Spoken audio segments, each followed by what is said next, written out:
هون عليك فإن الله فارجها، فوحده ربي يدري مخارجها.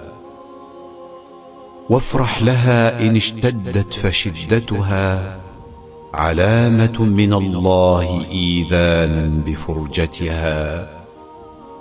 ما دام ما يجري بعلم الله فارض به، ولا تمت حزنا على الدنيا وبهجتها. كم أزعجتك أمور كنت تحسبها شرا، حتى رأيت من الرحمن حكمتها.